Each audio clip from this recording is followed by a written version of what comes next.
موضوع الدرس في مواسيق اليهود والنصارى ونقض العهد وما فيها من العبر، سورة المائدة، تفسير ابن كثير. الحمد لله رب العالمين، والصلاة والسلام على أشرف الأنبياء وسيد المرسلين سيدنا محمد وعلى آله وأصحابه أجمعين.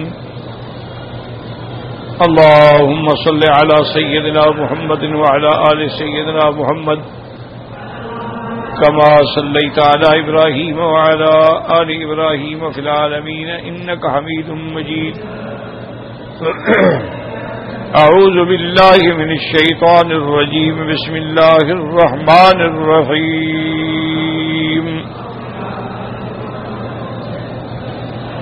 ومن الذين قالوا إنا نصارى أخذنا ميثاقهم فنسوا حظا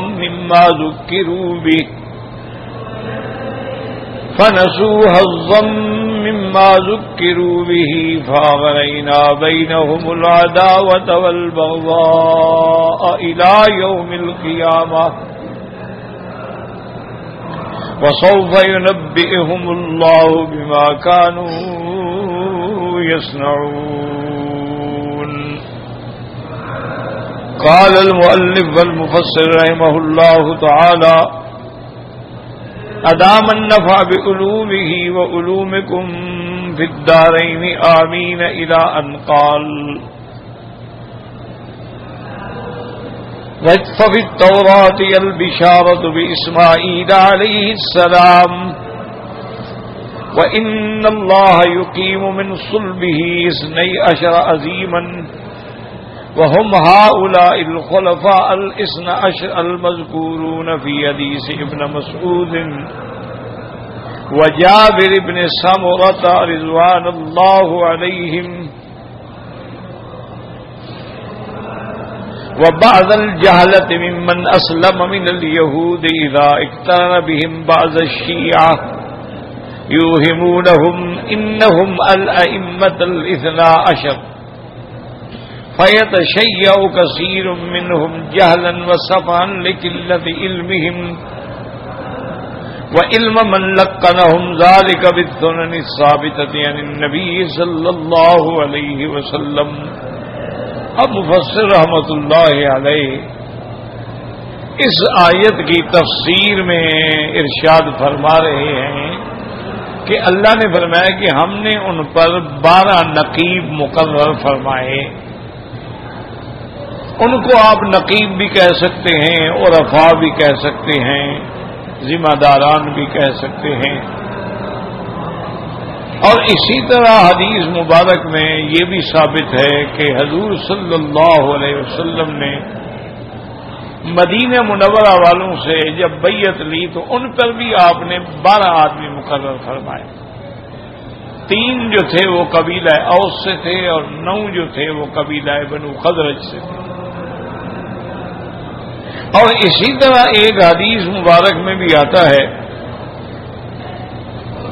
کہ حضور صلی اللہ علیہ وسلم نے فرمایا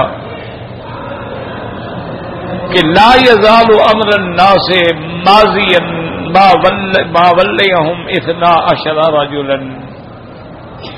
حضور نے فرمایا کہ لوگوں کا یعنی مسلمانوں کا معاملہ خیر سے چلتا رہے گا جب ان پر 12 خلفاء جو ہیں وہ اپنے خلافت فرمائیں گے.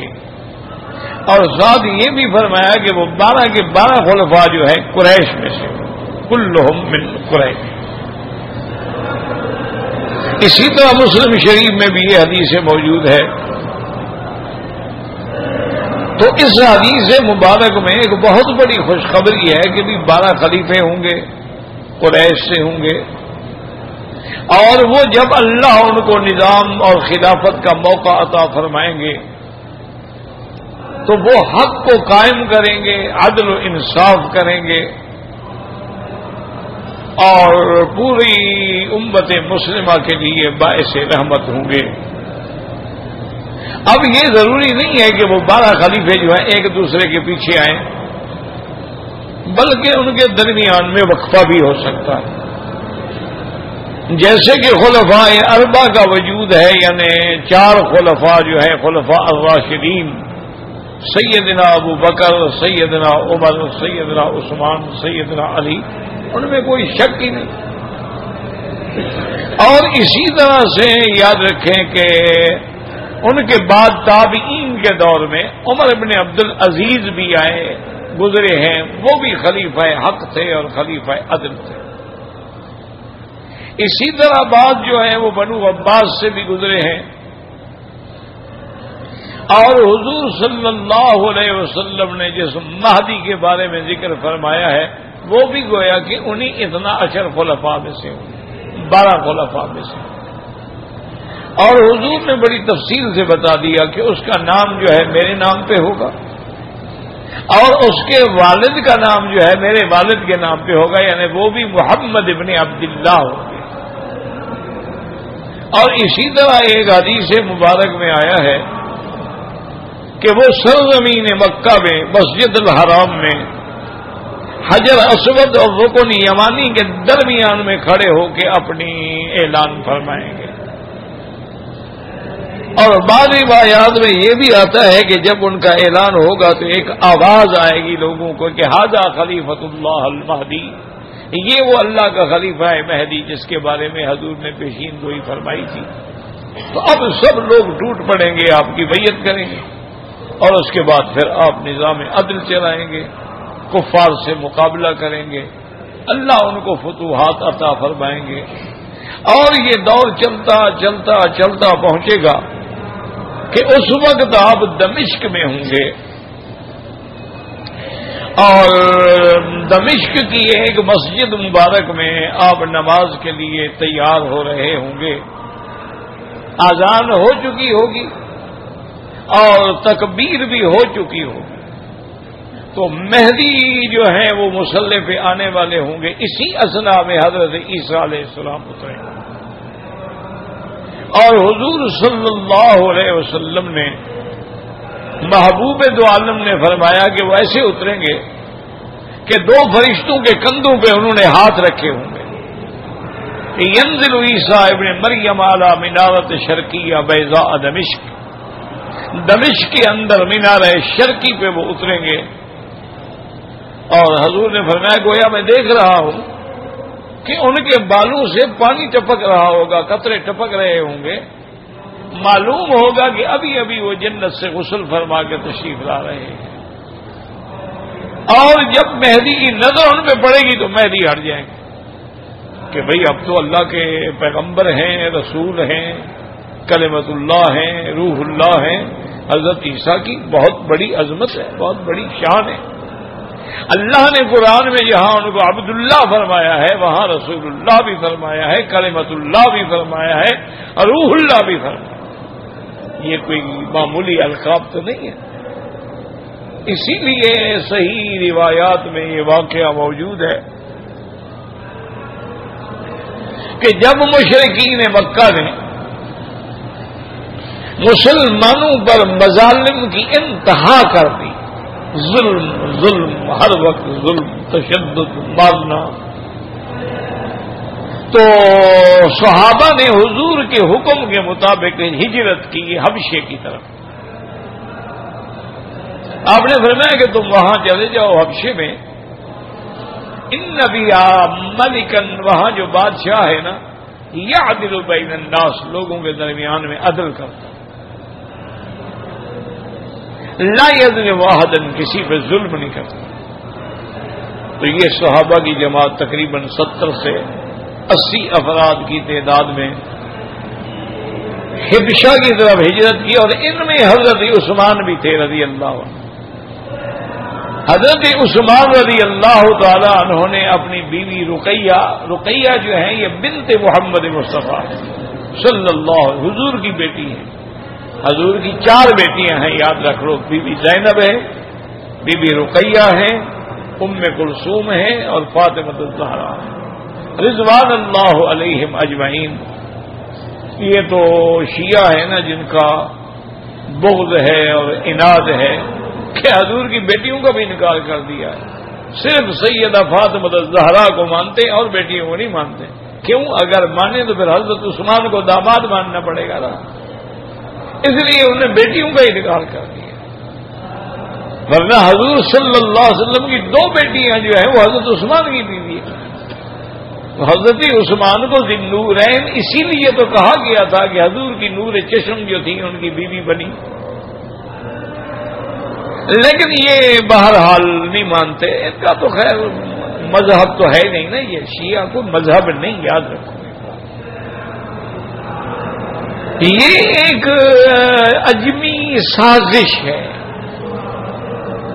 جو دین اسلام کو نقصان دینے کے لیے وجود میں آئی ہے. یہ کوئی مذہب نہیں ہے.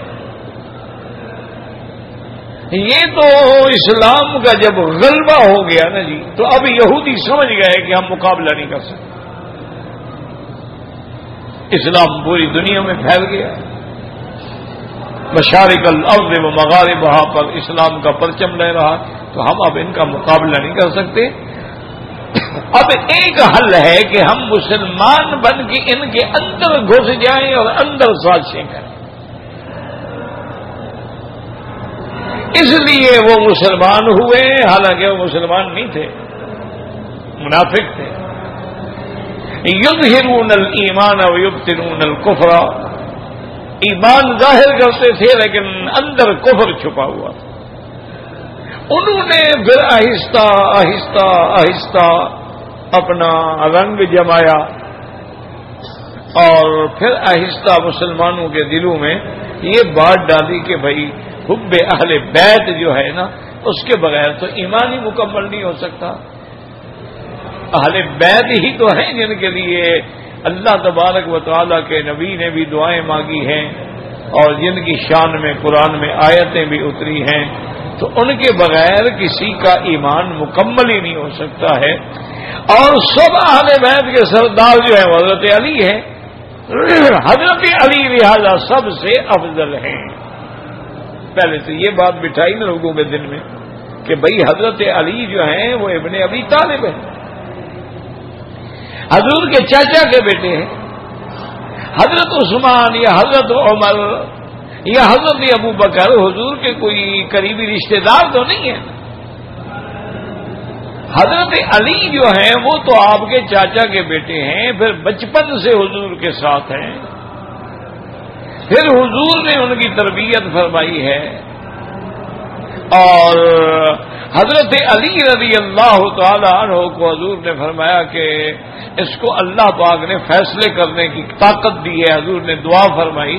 تو اب یہ جب ذہن بن گیا تو اب انہوں نے دوسرا شوشہ چھوڑا کہ بھئی جب حضرت علی افضل ہیں تو نبی کی خلافت ابو بکر کو کیسے مل گئی. ہمیشہ باطل جو ہے نا اس طرح گراؤنڈ بناتا ہے. پہلے ذہن بناتا ہے، ذہن بنانے کے بعد پھر اپنا وہ ٹارگٹ پوائنٹ پہ آتا ہے. تو انہوں نے تو خلیفہ تو حضرت علی کو ہونا چاہیے تھا. اور دیکھو جناب حضرت داؤد علیہ السلام کا خلافت جو ہے سلیمان علیہ السلام کو ملی ہے، اور یعقوب علیہ السلام کی خلافت یوسف علیہ السلام کو ملی ہے. موسیٰ علیہ السلام کی خلافت ان کے بھائی ہارون کو ملی ہے. تو نبی علیہ السلام کی خلافت ابو بکر کے پاس کیسے چلی گئی؟ ان کے بعد پھر حضرت عمر کے پاس چلی گئی، ان کے بعد عثمان کے پاس چلی گئی، حضرت علی چوتھے نمبر پہ آ گئے. انہوں نے ایک ذہن بنا. اب جب یہ ذہن بن گیا انہوں نے کہا جی اصل بات یہ ہے کہ یہ انہوں نے ظلم کیا ہے. وہ طاقتور لوگ تھے اور بعض شیعہ نے تو یہ کتاب لکھی ہے، انہوں نے کہا کہ چونکہ ابو بکر عمر عثمان سرمایہ دار تھے اور حضرت علی غریب تھے تو سرمایہ دار ہمیشہ جنگ میں جیت جاتا ہے. تمہارا الیکشن میں بھی تو سرمایہ دار جیتتے ہیں، غریب کبھی جیتا ہے. انہوں نے کہا وہ اپنی سرمایہ داری کی وجہ سے جیت گئے کہ ان کے پاس مال تھا، طاقت تھی، قوت تھی. اور حضرت علی تو غریب تھے، آپ تو فقیر تھے، اس لیے ان کو خلافت نہ ملی. اس طرح انہوں نے ذہن بنایا بنایا بنایا اور یہ بات بڑھتی گئی بڑھتی گئی بڑھتی گئی، حتیٰ کہ سیدنا عثمان کو شہید کیا گیا اور مدینہ منورہ میں شہید، یعنی حضور کے شہر میں، اور سیدنا عثمان مظلوم شہید ہوئے۔ حضرت حسین کے پانی بند ہونے کا قصہ جو ہے وہ تو خیر ذاکروں نے بنایا ہوا ہے نا، اس کی حقیقت کا کوئی پتہ نہیں ہے کہ حضرت حسین کا پانی بند کر دیا اور پھر اس کے بعد جناب حضرت حسین کے بیٹے پانی لینے کے لیے گئے، پھر انہوں نے جناب تیر مارا اور مشکیدہ پھٹ گیا۔ یہ تو سب رلانے کے قصے ہیں، یہ ذاکروں نے بنائے ہوئے ہیں، ان کی کوئی حقیقت نہیں ہے، کوئی ان کا قصہ ہی نہیں ہے، یہ تو رلانے کے لیے ہے نا۔ وہ مثال مشہور ہے کہ ایک دفعہ ایک ذاکر جو تھا وہ پٹھانوں کے علاقے میں کہیں مجلس پڑھنے کے لیے گیا۔ اب پٹھان تو بادشاہ لوگ ہوتے ہیں نا، اب جناب اس نے مجلس پڑھی اور اس نے بڑے مراسی پڑھے، مرثیے پڑھے اور بڑے آلام و مصائب کا ذکر کیا، لیکن پٹھان روتا ہی نہیں۔ اب ذاکر کو دل میں مصیبت پڑ گئی، اس نے کہا کہ اگر میری مجلس میں لوگ نہ روئے تو مجھے پیسے کون دے گا؟ متاثر ہوں گے، ماتم بنے گا تو روئیں گے، تو میرے معتقد بنیں گے تو پیسے دیں گے نا، ان کو تو کچھ رونے نہیں ہے، وہ تو ویسے بیٹھے ہوئے ہیں۔ پھر سوچا بھی میں اب کیا کروں، تو اس نے سوچ سوچ کے کہا، اس نے کہا حضرت حسین پہ اتنے ظلم ہوئے کہ حضرت حسین کی نسوار بند کر دی گئی۔ اب پٹھان رو پڑے، انہوں نے کہا وہ نسوار بند کر دیا، وہ یزید بڑا ظالم تھا، حضرت کا نسوار بھی روک دیا۔ اب رونا شروع ہوئے تو ذاکر کے پیسے بن گئے۔ اب نسوار کا کیا تعلق ہے حضرت حسین کے ساتھ؟ یہ تو ایک فرضی مذہب ہے، ایک ڈرامہ ہے، ایک تحریک ہے، ایک اسلام کے خلاف سازش ہے، اور وہ اس نتیجے پہ پہنچی کہ سیدنا عثمان مظلوم شہید ہو، اور سیدنا عثمان کا پانی بند کیا گیا، جو صحیح احادیث سے حضرت عثمان نے اپنے گھر سے اوپر کھڑے ہو کے فرمایا، مدینے والوں، جب مدینے والوں کو پانی نہیں ملتا تھا تو بیر روما خرید کے دینے والا کون تھا؟ انہوں نے کہا عثمان تھا۔ انہوں نے کہا میں نے سارے مدینے والوں کو پانی پلایا، آج میرے لیے پانی نہیں ہے۔ تو بہرحال میرے کہنے کا مقصد یہ تھا کہ یہ سازشیں ہوتی ہیں۔ اب حضرت عثمان شہید ہو، اب ان کو موقع مل گیا، ایک جماعت حضرت علی کے ساتھ مل گئی اور ایک جماعت نے کہا جناب اتنا ظلم، حضرت عثمان مظلوم شہید ہو جائیں اور ان کا بدلہ بھی نہ لیا جائے، FIR بھی نہ ہو، قاتل بھی نہ پکڑے جائیں، اتنا بڑا اندھیر۔ ثالث الخلفاء، داماد نبی المصطفیٰ، اس پہ انہوں نے حضرت زبیر، حضرت طلحہ، حضرت بی بی عائشہ کو تیار کیا، حضرت علی کو تیار کیا، جنگ۔ انا للہ و انا الیہ راجعون۔ تو دشمن ایسے سازشیں ہیں، تو ان کا تو کوئی مذہب بھی نہیں ہے، یہ تو جو ان کے ائمہ اثنا عشری ہیں، اچھا بعض ہیں جو 12 امام مانتے ہیں، بعض ہیں جو 6 امام مانتے ہیں، شش امامیہ کہلاتے ہیں، بعض جو ہیں وہ اسماعیلی ہیں، بعض جو ہیں وہ آغا خانی ہیں، بعض جو ہیں وہ بہرے ہیں، بعض جو ہیں وہ زیدی ہیں، بعض جو ہیں وہ رافضی ہیں، بعض جو ہیں وہ شیعہ ہیں، کوئی ایک تھوڑی ہے یہ۔ پھر انہوں نے اپنے مذہب کو مقبول کرنے کے لیے ہر لالچ دی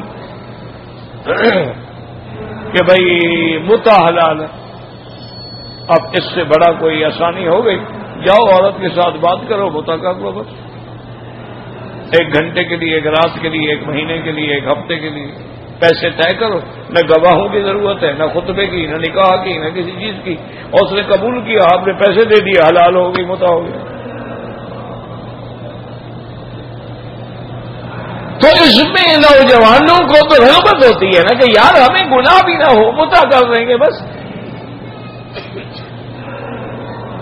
اچھا اسی طرح انہوں نے کہا کہ جناب اگر چوری کر بیٹھے تو ہاتھ کاٹنے کی کوئی ضرورت، تھوڑی سی انگلی کاٹ دو، کیونکہ انگلی بھی ہاتھ ہے، یہ بھی ہاتھ ہے، اور یہ بھی ہاتھ ہے، یہ بھی ہاتھ ہے، تھوڑا سا کاٹ دو بس ہاتھ ہو گیا۔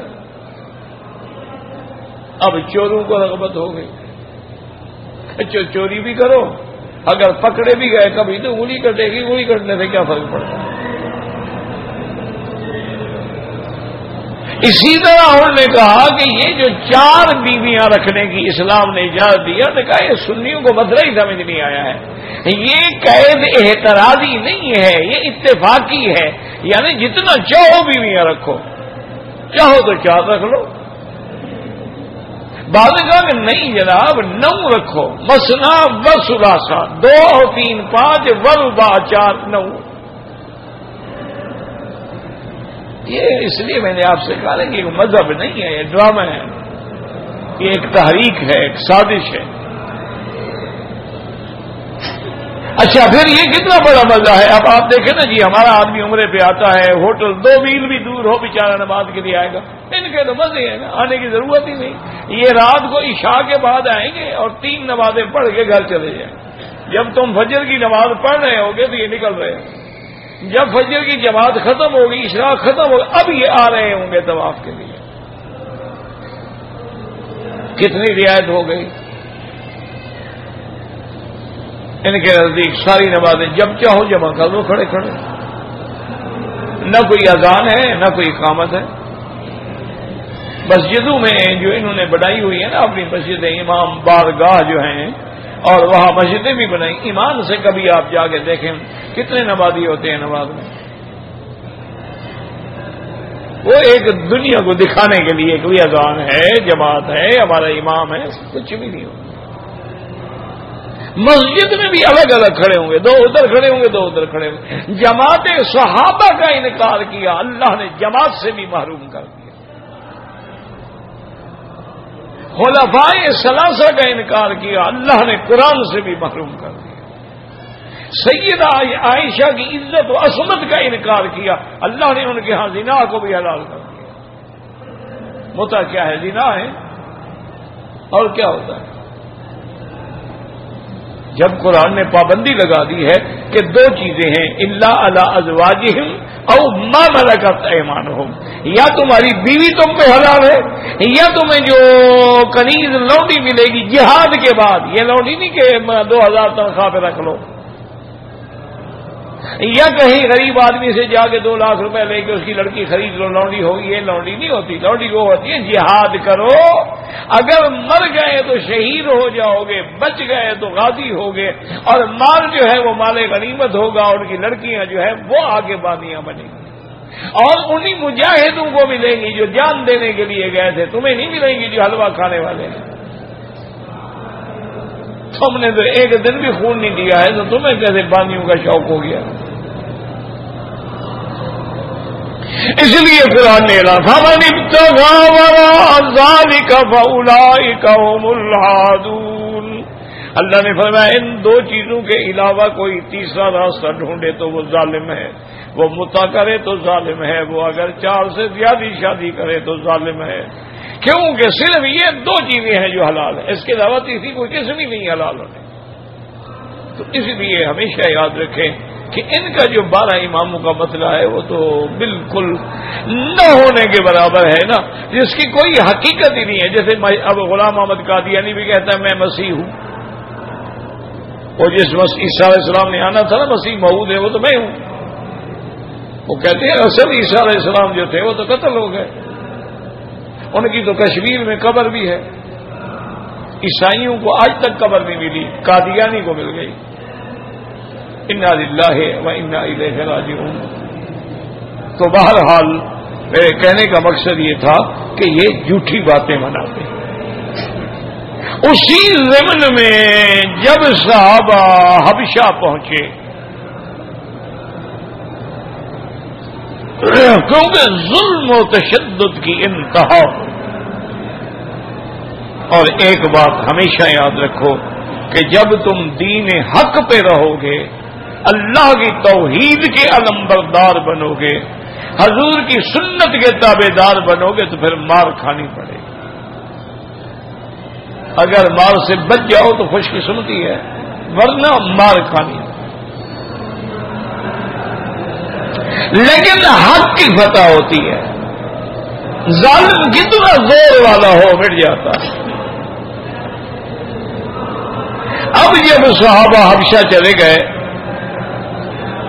وہاں جا کے اپنی مزدوری کرتے رہے.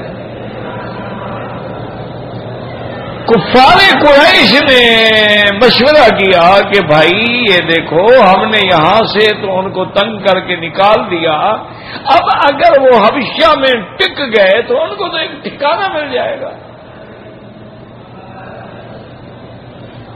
اس لیے ہمیں چاہیے کہ ہم اپنا ایک وفد تیار کریں اور اس کے ساتھ بہت سارا مال اور ہدایا اور تحفے اور چیزیں جو ہیں وہ دیں. وہ جا کے بادشاہ کے وزیروں کو، مشیروں کو، ان کے حواریین کو ملیں، ہدایا دیں.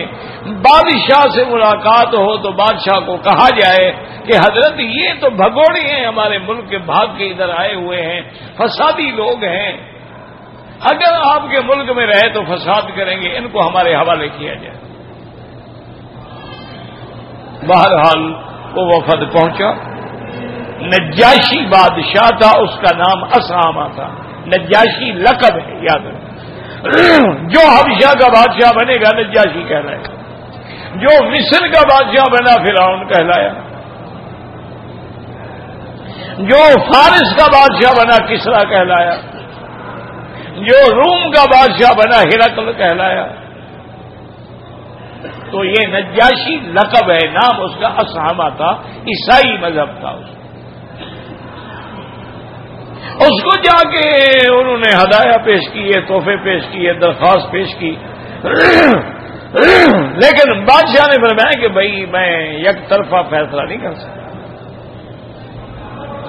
آپ لوگوں نے شکایت کی ہے، آپ کل آ جائیں میری دربار میں ان مسلمانوں کو بھی بلاؤں گا، ان سے بھی تو بات سنوں گا. انہوں نے کہا حضرت بالکل سنیں. وہ تو آپ کی بی بی مریم جو ہے ان کو نعوذ باللہ گالیاں دیتے ہیں، وہ تو حضرت عیسیٰ علیہ السلام کی توہین کرتے ہیں. بادشاہ نے کہا ٹھیک ہے. بادشاہ نے ان کو بلایا اور اپنے جو اس کے علماء تھے، مذہب عیسائی حضرت عیسیٰ علیہ السلام کے جو راہب تھے، جو اس کے بڑے بڑے بطاریق کہلاتے تھے، ان سب کو بھی جمع کیا اور مسلمانوں کے وفد کو بلایا گیا. تو اب مسلمانوں کا وفد جو تھا وہ ایک مسئلے میں الجھ گیا. انہوں نے کہا کہ بھئی یہاں بادشاہ کا رواج ہے کہ بادشاہ کو سجدہ کیا جاتا ہے، داخل ہو کے پہلے سجدہ کریں گے پھر ہاتھ باندھ کے کھڑے ہوں گے، اور ہم تو اللہ کے سوا کسی کو سجدہ نہیں کرتے. اگر ہم سجدہ کرتے ہیں تو ہمارا ایمان ختم، اور اگر نہ کریں تو بادشاہ ناراض ہوگا، ہمارے خلاف خود بخود ناراض ہو جائے گا. لیکن صحابہ نے کہا بھائی کچھ بھی ہو، ہم نے پہلے بھی تو اللہ کی توحید پہ مار کھائی ہے، سجدہ تو اللہ کے سوا کسی کو نہیں کریں گے، باقی جو اللہ کو منظور ہے وہی ہوگا. تو حضرت جعفر ابن ابی طالب، یہ حضرت علی کے بھائی ہیں، ان کو متکلم بنایا گیا کہ آپ نے بات کرنی ہے، باقی ہم خاموش رہیں گے. تو جب وہ بادشاہ نجاشی کے دربار میں پہنچے، داخل ہوئے، انہوں نے سجدہ نہیں کیا، انہوں نے کہا السلام علی من اتبع الہدی. بادشاہ کا ایک دفعہ تو بہرحال پارا چڑھا کہ میری توہین ہے کہ اے میرے آگے جھکے نہیں. تو بادشاہ نے ان کو مخاطب ہو کے کہا کہ بھئی ہماری مجلس کا دربار کے آداب ہیں کہ جو بھی آئے گا وہ پہلے سجدہ کرے گا، آپ نے کیوں سجدہ نہیں کیا؟ انہوں نے کہا بادشاہ سلامت، جس خدا کو ہم مانتے ہیں اسی کا حکم ہے کہ لا تسجدوا للشمس ولا للقمر واسجدوا للہ الذی خلقہن. اس رب کا حکم ہے کہ کسی کو سجدہ نہ کرو ما سوا اس کے جس نے تمہیں پیدا کیا. اور یہی بات ہمیں حضور پاک صلی اللہ علیہ وسلم نے سمجھائی ہے کہ اللہ کے سوا کسی کو بھی سجدہ جائز نہیں، تو اس لیے ہم نے سجدہ نہیں کیا۔ بادشاہ نے کہا اچھا ٹھیک ہے۔ بادشاہ نے کہا کہ اچھا یہ بتلاؤ کہ تم حضرت عیسیٰ علیہ السلام کے بارے میں کیا کہتے ہو؟ آپ نے فرمایا تو قرآن میں پوری سورت ہے۔ حضرت عیسیٰ علیہ السلام فرماتے ہیں قال انی عبد اللہ آتانی الکتاب وجعلنی نبیا۔ حضرت عیسیٰ علیہ السلام اللہ کے نبی ہیں، عبد اللہ ہیں، رسول اللہ ہیں، کلمت اللہ ہے، روح اللہ ہے۔ اللہ تبارک و تعالی نے ان کو بغیر باپ کے پیدا فرمایا ہے، اور اللہ تبارک و تعالی نے ان کو زندہ آسمانوں پہ بٹھایا ہے۔ ما قتلوہ وما صلبوہ ولکن شبہ لہم، نہ ان کو قتل کیا گیا نہ پھانسی پہ چڑھایا گیا۔ اللہ تبارک و تعالیٰ نے اس وقت کے ظالموں کو اندھیرے میں ڈالنے کے لیے ایک اور بندے پہ حضرت عیسیٰ کی شکل کی صورت پیدا کر دی، وہ اسی کو پھانسی چڑھانے میں لگے رہے۔ بل رفعہ اللہ الیہ، اللہ نے آسمانوں پہ اٹھا لیا اور وہ آسمانوں پہ موجود ہے۔ اور ہمارے آقا نے فرمایا ہے کہ وہ قیامت سے پہلے زندہ اتریں گے اور وہ تابع ہوں گے شریعت محمد مصطفیٰ صلی اللہ علیہ وسلم کی۔ یملأ الارض عدلا وقسطا، پوری دنیا میں عدل و انصاف ہوگا۔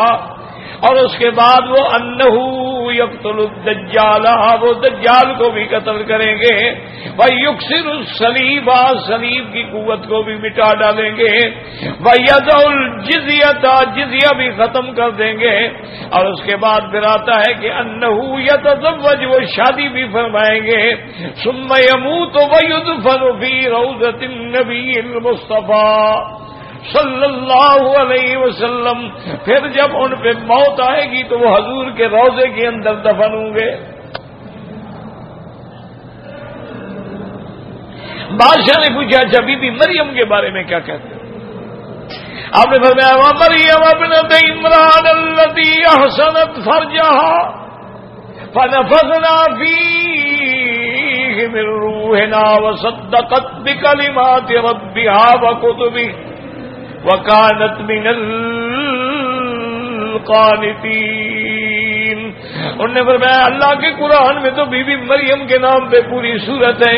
وَاذْكُرْ فِي الْكِتَابِ مَرْيَمَ إِذِ انتبذت مِنْ أَهْلِهَا مَكَانًا شَرْقِيًّا فَاتَّخَذَتْ مِنْ دُونِهِمْ حِجَابًا فَأَرْسَلْنَا إِلَيْهَا رُوحَنَا فَتَمَثَّلَ لَهَا بَشَرًا سَوِيًّا۔ حضرت جعفر قرآن پڑھ رہے ہیں، سورۃ مریم پڑھ رہے ہیں، اور بادشاہ اور راہب اور علماء جو بیٹھے ہیں وہ اتنے رو رہے ہیں کہ ان کی داڑھیاں بھیگ گئی۔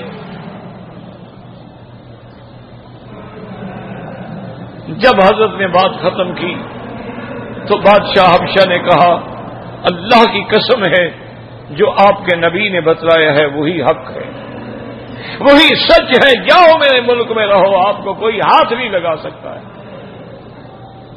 اور حکم دیا کہ ان قریش کے ہدایات جو لائے ہیں سب واپس کر دیں، ان کے منہ پہ مرو اور یہ واپس جائیں اپنے گھر۔ اس طرح ہمیشہ یاد رکھیں کہ ایسے دعوے کر دینا جو ہے کہ 12 امام فلاں، بھائی اللہ کے بندے، خلیفہ تو وہ ہوتا ہے نا جس کو کسی جگہ خلافت ملی تو ہو۔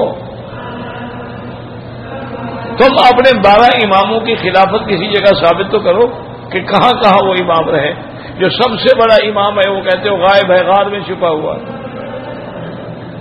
اس لیے مفسر رحمت اللہ علیہ فرماتے ہیں کہ اصل بات وہی ہے جو حدیث میں ہے، حدیث عبداللہ ابن مسعود اور جابر ابن سمرہ میں ہے۔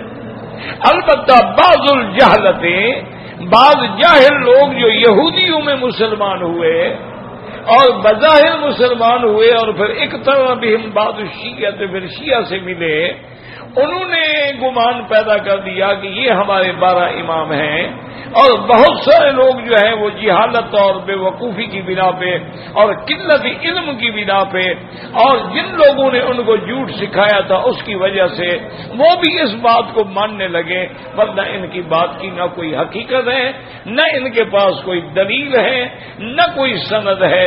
حق وہی ہے جو اللہ کے قرآن میں ہے، اور حق وہی ہے جو اللہ تبارک و تعالی نے حضور صلی اللہ علیہ وسلم کے ذریعے امت کو سمجھایا ہے۔ واللہ اعلم۔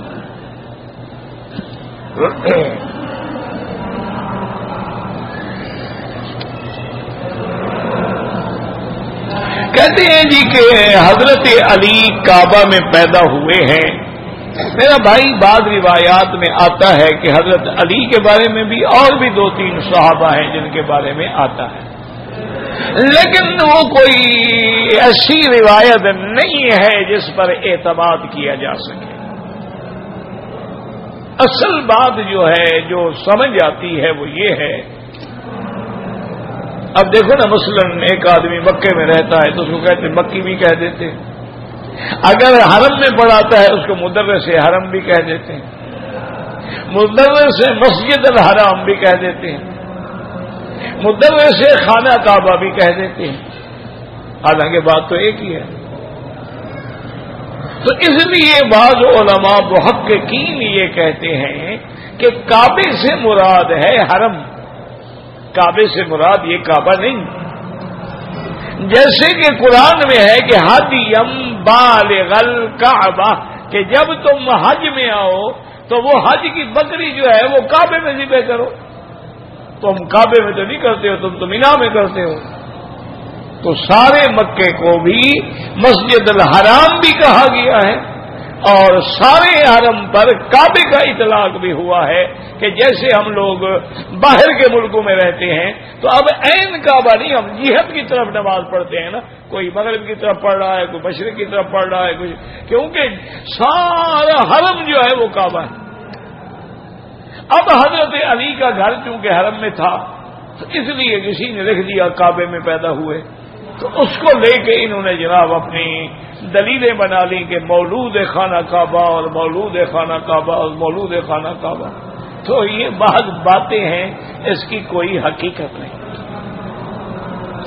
اور ایک بات یہ بھی یاد رکھو، مثلا حضرت علی اگر کعبے میں پیدا ہوئے ہوں اور حضور کعبے کے باہر پیدا ہوئے ہیں تو کیا وہ حضور سے بھی افضل ہو جائیں گے؟ پھر آدم علیہ السلام تو جنت میں پیدا ہوئے ہیں، ان کو تو اللہ نے اپنے ہاتھوں سے بنایا ہے۔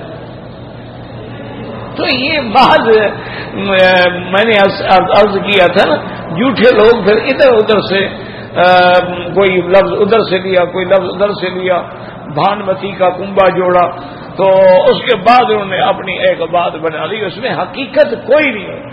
تیسری بات یاد رکھو، آپ کے ملک میں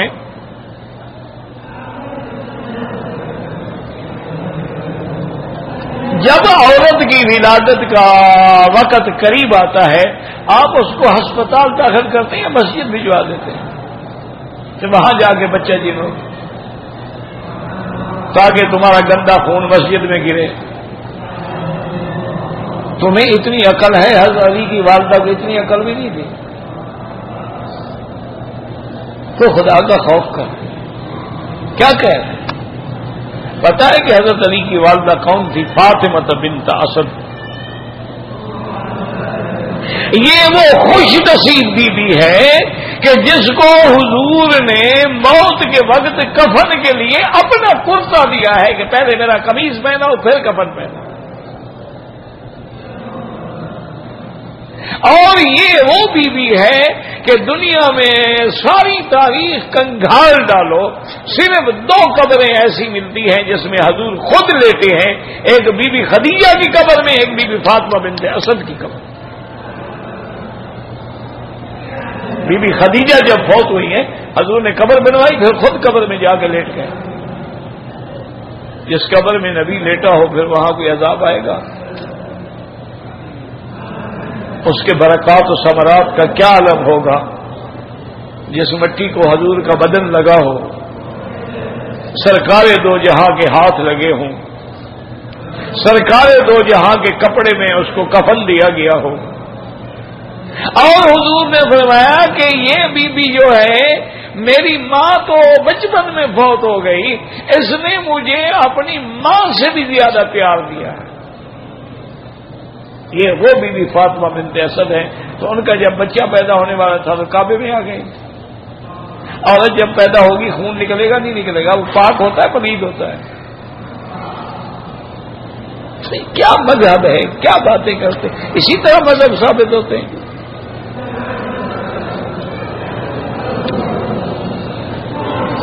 بعض لوگ صفا مروا دوڑنے کے بعد تھوڑے تھوڑے بال کٹواتے ہیں، ٹک لگاتے ہیں، دم پڑ جاتی ہے۔ سب سے افضل ہے اس طرح پھرواؤ، ورنہ جتنے بال ہیں ان کا چوتھا حصہ سارے سر کا کٹے۔ یہ نہیں کہ چٹ لگا دیا ادھر سے ادھر سے ادھر سے۔ اگر تمہیں اپنا فیشن اتنا عزیز ہے تو عمرے کے لیے صفا مروا تمہارے لیے اداس تو نہیں ہے کہ آپ تشریف لے آئے ہیں۔ اگر عمرہ کرنا ہے تو پھر حضور کی سنت کے مطابق کرو۔ میرا ایمان یہ ہے کہ ساری کائنات کے اولیاء اللہ، ساری کائنات کے مسلمانوں کے بال کٹھے کرو، میرے مدنی کے ایک بال کے برابر نہیں۔ حضور نے اس طرح پھروایا، تم ٹک لگوا رہے ہیں۔ انا للہ و انا الیہ راجعون۔ کیا کہہ سکتے، ٹھیک ہے جی، جو مرضی ہے کرو۔ داڑھی بھی اپنے فیشن پہ اور بال کٹانا بھی اپنے فیشن پہ، احرام بھی اپنے فیشن پہ، جوتے بھی اپنے فیشن پہ، اور جناب 5 اسٹار ہوٹلوں میں سوئے ہوئے ہیں، نہ نماز ہے نہ جماعت ہے، عمرے پہ آئے ہیں ماشاءاللہ۔ اور یاد رکھ لو، اگر ایک نماز مکے مدینے میں چھوڑ دو کوئی عمرہ نہیں ہوتا تمہارا۔ امام احمد بن حنبل کے نزدیک وہ کافر ہو جاتا ہے۔ کافر کا عمرہ کیسا؟ امام احمد بن حنبل فرماتے ہیں کہ اگر میاں نمازی ہے اور بیوی بے نماز ہے، وہ فرماتے ہیں نکاح نہیں ہوتا، وہ کافرہ ہے، نکاح ختم ہو گیا، اولاد پیدا ہوگی، اولاد زنا ہوگی۔ اب خود سوچ رہے تمہاری بیویاں نماز پڑھتی ہیں، ان کو نماز آتی بھی ہے، سبحانک اللہم و بحمدک و تبارک اسمک، ان کو وتر میں پڑھنے والی دعا قنوت بھی آتی ہے۔ بس ایک نام ہے کہ پٹواری نے کھاتا مسلم میں ہمارا نام لکھا ہوا ہے، مسلمان ہے ماشاءاللہ، شناختی کارڈ میں ہمارا مذہب کے خانے میں مسلم لکھا ہوا ہے ماشاءاللہ۔ انا للہ و انا الیہ راجعون۔ میرا بھائی یاد رکھو، بڑے سے بڑا قیمتی پودا لگاؤ نا جی، بڑا خالص اعلی نسل کا آم لے کر آؤ اور اس کا پودا لگاؤ، اس کی محنت کرو، اس کو گوڈیاں دو، اس کو سردی گرمی سے بچاؤ، لیکن پھل نہ لگے تو اس درخت کو کاٹ دیا ہے۔ تم کلمہ پڑھو اور اسلام کا کوئی پھل نہ لگے تم پہ، تو ایسے اسلام کا کیا فائدہ ہے؟ نہ نماز ہے، نہ روزہ ہے، نہ شکل نبی والی ہے، نہ لباس نبی والا ہے، کپڑے انگریزوں والے ہیں، تعلیم انگریزی کی ہے۔ اسی لیے اکبر الہ آبادی نے کہا تھا نا کہ اولاد سے کیسے بو آئے ماں باپ کے اتوار کی، دودھ ہے ڈبے کا اور تعلیم ہے سرکار کی۔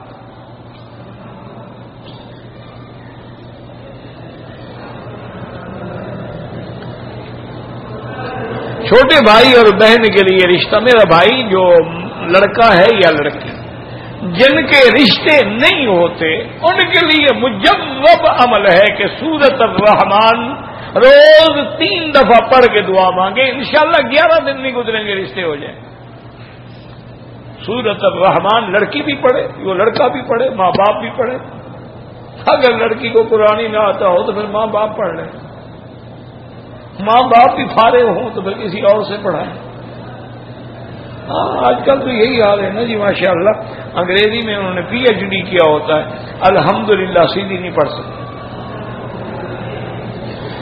بس بھائی ٹھیک ہے، ہمارا کام تو ہے نا، ہم تو دین کے نام پہ روٹی کھاتے ہیں نا، ہم چوکیدار ہیں، ہم تو فریاد کرتے رہیں گے، جاگو جاگو نہ جاگو تمہاری مرضی۔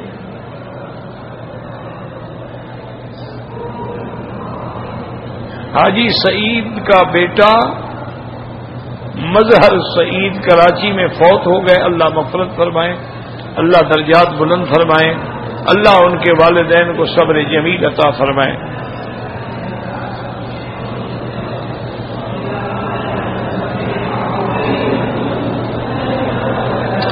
بہرحال کہتے ہیں کہ ہم جب اپنے دیہات میں واپس جاتے ہیں، لوگوں کو زمزم دیتے ہیں، کوئی کھڑے ہو کے پیتا ہے، کوئی بیٹھ، کوئی حاضر نہیں، کھڑے ہو کے بھی جائز ہے، بیٹھ کے بھی جائز ہے، یہ کوئی ایسا مسئلہ نہیں ہے کہ جس میں لڑائی جھگڑے ہو۔ حضور نے کھڑے ہو کر بھی پیا ہے، باقی کوئی پانی کھڑے ہو کے پینا جائز نہیں، لیکن زمزم کھڑے ہو کے بھی پی سکتے ہو۔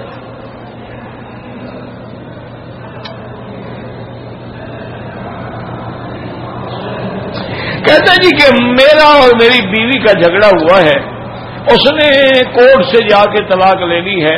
بھائی مجھے نہیں پتا آپ کی کورٹ اسلامی ہے یا غیر اسلامی ہے، اگر اسلامی ہے پھر تو ہو گئی، وہ تو خلو لے لیا نا، اور اگر اسلامی نہیں ہے تو پھر کوئی اعتبار نہیں، اگر انگریزی قانون پہ فیصلہ ہوا ہے تو اس کا اعتبار نہیں ہوتا۔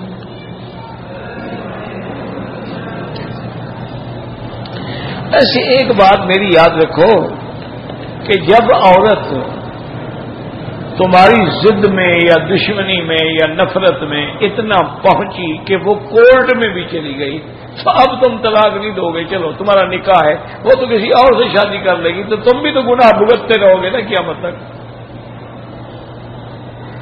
تم طلاق نہ دو، تمہاری بیوی ہے، اس نے کسی اور جگہ نکاح کر دیا، پھر وہ تو زنا کراتی رہے گی ساری زندگی، اس دن آپ میں تم بھی تو شریک ہو، لعنت بھیجو، طلاق دو، جان چھڑاؤ، کیا ضرورت ہے ایسی بیوی کے ساتھ رکھنے کی؟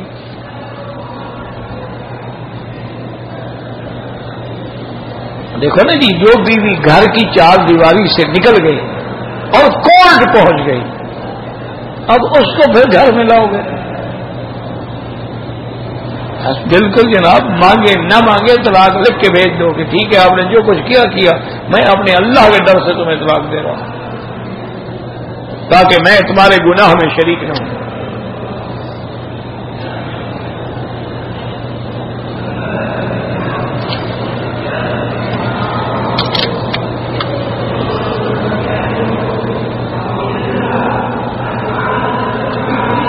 جو آدمی یہاں کام کرتے ہیں وہ آدمی سرکے کا گوشت کیا ہوتا ہے کھا سکتے ہیں؟ مجھے نہیں پتا سرکے کا گوشت کیا ہے،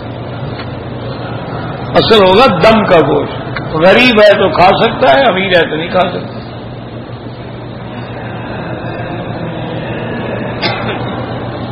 عصر کی نماز کے بعد میقات مدینہ منورہ سے میں نے عمرے کا احرام باندھا، لیکن 2 رکعت نہیں پڑھی، تو پڑھنی نہیں تھی نا، عصر کے بعد نماز جائز ہی نہیں، اچھا کیا آپ نے نہیں پڑھی، اور احرام کے لیے 2 رکعت پڑھنا ضروری تو نہیں ہے، پڑھو پڑھو نہ پڑھو نہ پڑھو۔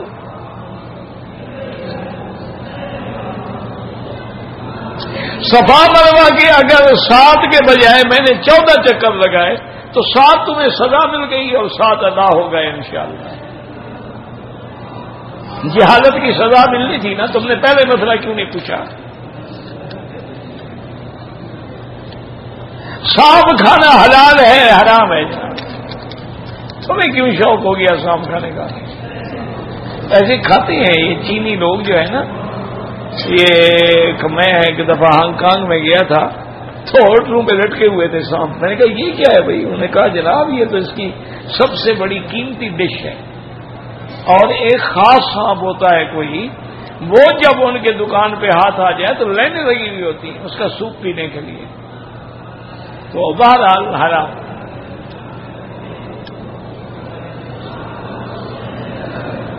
مکان کسی سے گروی لیں، مجھے نہیں پتا گروی کا کیا معنی، یعنی تم نے اس کو ادھار دیا، مکان گروی رکھا، اس سے تم فائدہ نہیں اٹھا سکتے، فائدہ اٹھاؤ گے تو سود ہو گیا۔ گروی کا معنی یہ ہوتا ہے کہ لکھ لو کہ اتنی مدت میں میرا پیسہ واپس نہ کیا میں مکان بیچ کے اپنے پیسے لے لوں گا، یہ نہیں ہے کہ پیسے دے دو مکان گروی میں لے کے تم مفت رہتے رہو یعنی وہاں. ماشاء اللہ دیکھو کیسا چلاک ہے, قرضہ دے کے فائدہ بھی اٹھانا چاہتا ہے. اللہ سے تو فراڈ نہ کیا کرو نا. آدمی دم دیتا ہے, اس کا گوشت خود بھی کھا سکتا ہے, جرمانہ بھی تم پہ ہے, کھا بھی تم جاؤ, اچھی بات ہے. پھر تو ایک بکرا ذبح کر کے فریج میں رکھ لو, کھاتے رہو, دم ہو گیا. بالکل نہیں کھا سکتے ہو, اور کوئی تمہارا رشتہ دار بھی نہیں کھا سکتا. غریب فقراء حرم کو تقسیم کرو. وطر 3 ہے اور کتنے ہیں؟ وہ جو 5 کی بات کرتے ہو نا, پہلے تراویح کو بھی وطر کہا جاتا تھا, صلاۃ اللیل کو بھی وطر کہا جاتا تھا, بعد میں تعیین ہو گئی کہ 20 رکعت تراویح ہے اور 3 وطر. اس میں جو صورتیں پڑھو مرضی ہے. افضل یہ ہے کہ پہلی رکعت میں سبح اسم ربک الاعلی, اور دوسری رکعت میں قل یا ایھا الکافرون, اور تیسری رکعت میں قل ھو اللہ احد. اگر 3 رکعتیں نہ ہوتی تو حضور 3 صورتیں کیوں بتاتے؟ ایک صورت بتاتے نا. نہیں کبھی سوچا ہے, کبھی سوچا بھئی حضور نے باقاعدہ تم 3 صورتوں کے نام لیے کہ یہ پڑھو یہ پڑھو یہ پڑھو. اگر ایک رکعت ہے فرماتے صرف ایک صورت پڑھو.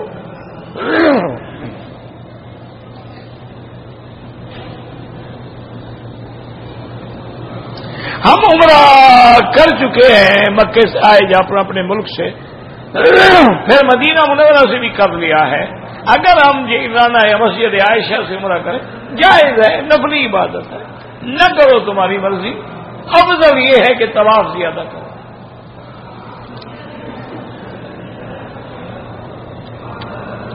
لا الہ لا صلاۃ, مجھے تو نہیں پتا آپ نے کیا لکھا, لا الہ الا اللہ. تو لا صلاۃ تو وہاں بھی لا نفی کا ہے, لا صلاۃ میں بھی لا نفی کا ہے. تو جناب لا جمعۃ الا بالخطبۃ, اس میں بھی لا نفی کا ہے.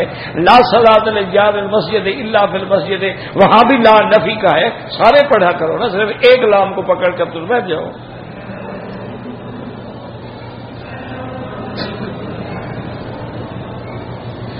کچھ لوگ کہتے ہیں یہاں کوئی فقہ نہیں ہے, تو فقہ کے بغیر فیصلے ہو رہے ہیں. عجیب بات بھی ہو تو, فقہ کے بغیر کوئی ملک قائم رہ سکتا ہے؟ عجیب بات بھی. لیتفقہوا فی الدین من یرد اللہ بہ خیرا یفقہہ فی الدین. یہاں فقہ حنبلی ہے, یہ کیا مطلب ہے کہ فقہ نہیں ہے؟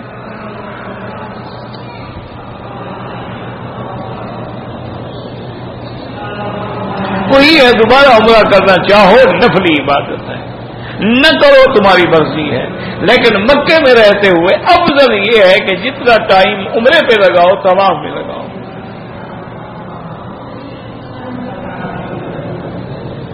بعض لوگ خانہ کعبہ کی طرف پاؤں کرتے ہیں, ان کے نزدیک خدا کے بندے یہ بے ادبی میں شامل نہیں ہے. ہر ملک کا اپنا رواج ہے, وہ بے ادبی نہیں کرتے.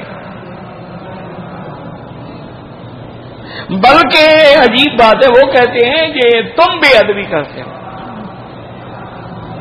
کیوں بھائی؟ وہ کہتے ہیں تم سر کعبے کی طرف کرو گے, پاؤں ادھر, اگر اٹھو گے تو کعبے کی طرف پشت ہوگی کہ نہیں؟ اور ہم پاؤں کرتے ہیں, جب اٹھیں گے تو ہمارا چہرہ کعبے کی طرف ہوگا, تو بے ادب تم ہو گے, ہم ہیں. ان کے نزدیک یہ بے ادبی نہیں ہے, ہر ملک کا ایک رواج ہے, کوئی حرج نہیں. تمہارے ہاں چونکہ بے ادبی ہے, نہ کیا کرو. ایصال ثواب کے لیے نام بھی لے سکتے ہیں کہ اللہ اس کا ثواب فلاں کو عطا فرما. جہاں نماز میں خانہ کعبہ کی تصویر ہوتی ہے, لوگ اس پہ پاؤں رکھتے ہیں, کوئی حرج نہیں, تصویر ہے, خانہ کعبہ تو نہیں ہے. خانہ کعبہ کی چھت پہ بھی کھڑے ہو کے نماز پڑھ سکتے ہو.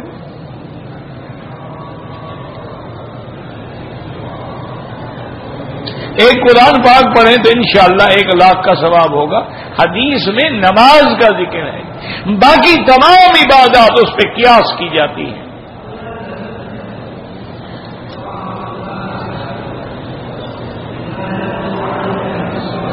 احرام میں خوشبو نہ لگے، اگر پھل کھانے میں خوشبو ہے وہ تو اللہ کی ہے، تم نے تو نہیں ڈالی نا، تم جو بناتے ہو وہ نہ لگے۔ خدا کی بنی ہوئی کا کوئی فرق نہیں، سیب کھاؤ، مالٹا کھاؤ، کوئی چیز کھاؤ، اس میں کیلا کھاؤ، خوشبو تو ہے نا، لیکن وہ اللہ نے بنائی ہے، ہم نے نہیں بنائی۔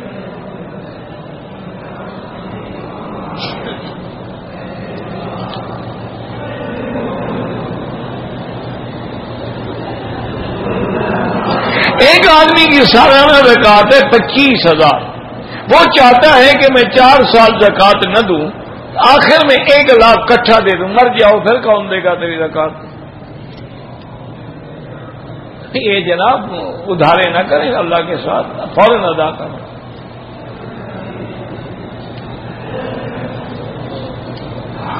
صفا مروہ کے دوران وضو ٹوٹ گیا، بغیر وضو بھی جائز ہے۔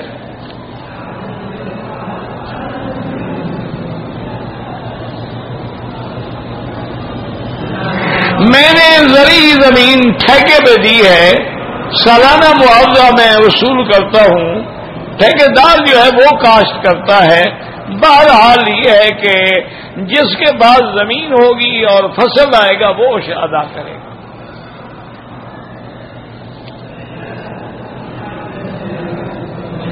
عصر اور مغرب کی نماز کے دوران حنفی مسلک میں کوئی نماز نہ پڑھی جائے۔ یہاں کے ائمہ بھی فرماتے ہیں اگر طواف کیا ہے، ضرورت ہے تو پڑھ لو۔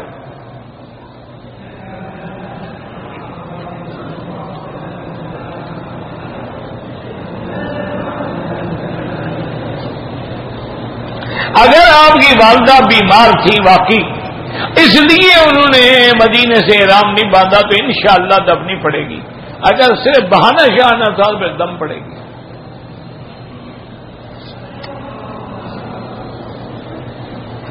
ایک آدمی مدینے سے آ رہے، عمرے کا معلوم نہیں تھا، اب تو معلوم ہو گیا نا، واپس جاؤ مدینہ شریف اور عمرہ کر کے آؤ، ورنہ تمہیں دم دینی پڑے گی۔ 1400 سال گزر گئے، ابھی تمہیں معلوم نہیں تھا، روٹی کھانا تمہیں معلوم تھا، بیگ کے مرغے کھانا تمہیں معلوم تھا، 1.5 لیٹر کی بپسی کی بوتلیں ہضم کرنا تمہیں معلوم تھا، صرف احرام معلوم نہیں تھا اس کو۔ یہ کیا بہانہ ہے؟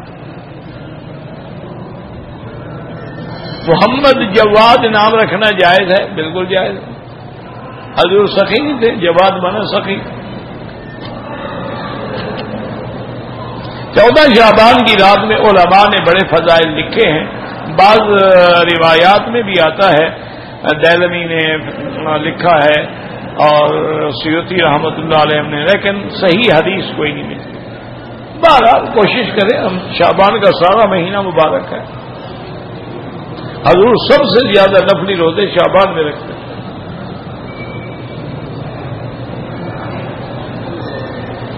ہمارا دم ایک اقامے والا لے گیا، پھر اسی کو پکا کے ہماری دعوت کی، اگر وہ غریب تھا پھر اس نے دعوت کی تو ٹھیک ہے، اگر وہ غریب نہیں تھا تو پھر ناجائز ہے۔ جس نے کھایا ہے اتنے پیسے خیرات کرے۔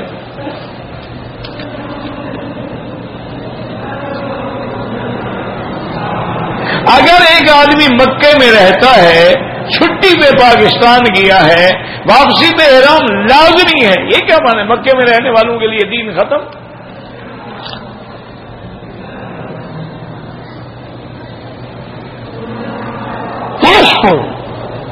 الحمدللہ، یہ دین آؤ، یہ دین اللہ۔ بہرحال اپنا دم کا گوشت خود نہیں کھا سکتا۔ حجر اسود سے طواف شروع ہوتا ہے، پہلے نشانی تھی، اب بھی نشانی ہے، سبز لائٹ بھی لگی ہوئی ہے، اور کعبے کے غلاف پر 3 چاند بنے ہوئے ہیں، اب بھی نشانی موجود ہے۔ لونڈیوں سے نکاح کیا جاتا ہے، نکاح بھی ہو سکتا ہے، بغیر نکاح کے بھی حلال ہے، آزاد کر دو، نکاح کر دو۔